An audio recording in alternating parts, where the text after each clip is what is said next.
Bismillahirrahmanirrahim. Assalamualaikum warahmatullahi wabarakatuh. Perkenalkan, nama saya Vivi Nurul Pertiwi, NIM 172111341 dari kelas 6E, Hukum Ekonomi Syariah, Institut Agama Islam Negeri Surakarta. Di sini saya melakukan konsultasi hukum tentang praktek pembagian warisan di kalangan Muslim, studi kasus di Dukuh Tegalsari, Kecamatan Teras, Kabupaten Boyolali. Manusia adalah makhluk hidup, yang mana setiap makhluk hidup ini akan mati pada saat yang ditentukan. Tiada yang tahu kapan akan datang kematian menimpa diri seorang, karena kematian adalah rahasia Allah. Kematian tidak dapat dikehendaki ataupun dihindari. Sebagai seorang makhluk yang menghambakan diri, hanya dapat bersiap-siap jika sewaktu-waktu kematian akan datang. Ketika kematian datang kepada seorang, maka dia akan meninggalkan seluruh anggota keluarganya dan juga meninggalkan harta benda yang dia miliki. Dalam hal ini, maka diperlukan suatu aturan yang akan membahas tentang pembagian harta benda yang ditinggalkan oleh seseorang yang meninggal dunia dan juga anggota keluarga yang berhak atas benda tersebut. Terdapat beberapa aturan dalam Islam tentang pembagian harta benda. Salah satu hukum yang mengatur tentang hubungan antar sesama manusia adalah hukum kewarisan. Adapun hukum waris menurut KHI pada pasal 171 huruf A adalah hukum yang mengatur tentang pemindahan hak pemilikan harta peninggalan atau tirkah pewaris, menentukan siapa-siapa yang berhak menjadi ahli waris dan berhak bagiannya masing-masing. Sedangkan hukum waris adat adalah hukum penerusan harta kekayaan dari suatu generasi pada keturunannya.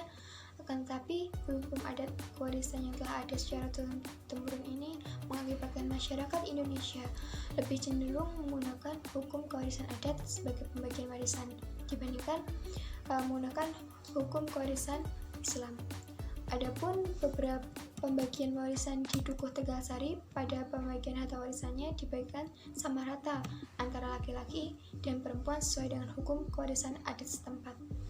Karena anak laki-laki maupun perempuan adalah anak, sehingga pembagian harta warisan disamaratakan karena hal tersebut dinilai adil dan tidak akan menimbulkan pertikaian di antara sesama saudara.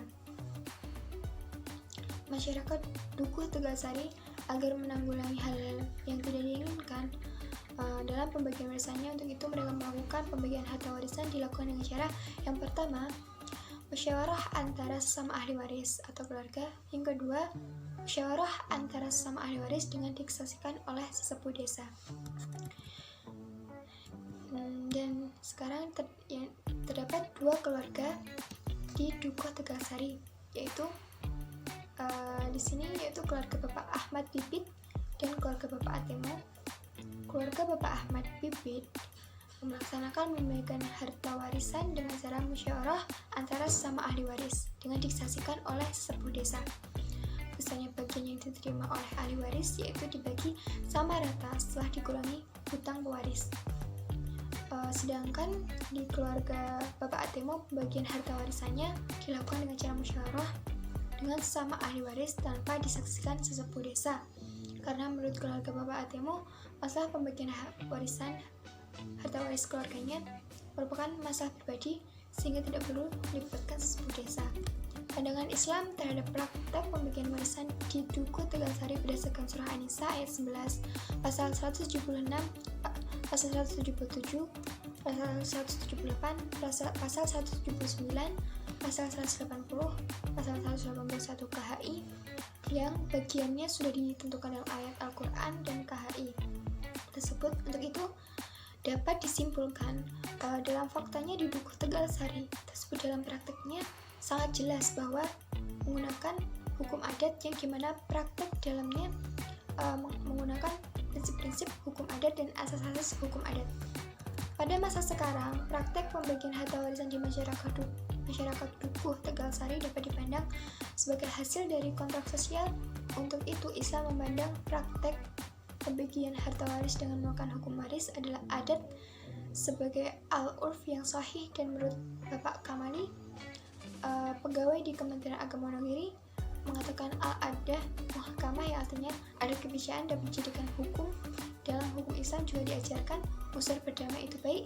Nah, dari segi sosial, praktek pembagian harta warisan tersebut dapat dianggap sah bagi masyarakat yang membudayakan karena unsur-unsur keadilan dan kerelaan. Menurut suatu masyarakat merupakan hasil dari kesepakatan antara ahli waris dan kondisi lingkungan sekitarnya. Keberadaan lingkungan yang berbeda akan menimbulkan variasi pada nilai-nilai kepantasan yang dianut. Oleh karena itu, tradisi pada suatu masyarakat bisa berbeda dengan tradisi pada masyarakat yang lain. Sekian yang dapat saya sampaikan. Ada kurang dan lebihnya saya mohon maaf.